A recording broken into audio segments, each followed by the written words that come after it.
D चौक एहतजाज case में बुशरा बीबी की 13 मुकदमात में अबूरी जमानत 7 फरवरी तक मंजूर कर ली गई।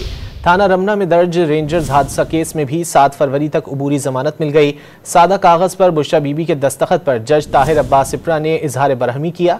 वकील से मुकालमा करते हुए रिमार्क्स दिए कि हर जगह VIP प्रोटोकॉल नहीं मिल सकता।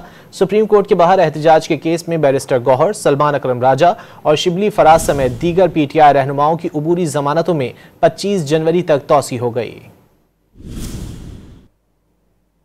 डी चौक एहतजाज केस में बुशरा बीबी की 13 मुकदमात में अबूरी जमानत 7 फरवरी तक मंजूर कर ली गई।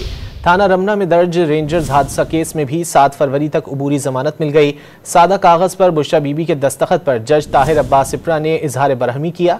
वकील से मुकालमा करते हुए रिमार्क्स दिए कि हर जगह VIP प्रोटोकॉल नहीं मिल सकता। सुप्रीम कोर्ट के बाहर एहतजाज के केस में बैरिस्टर गौहर, सलमान अकरम राजा और शिबली फराज समेत दीगर PTI रहनुमाओं की अबूरी जमानतों में 25 जनवरी तक तौसी हो गई।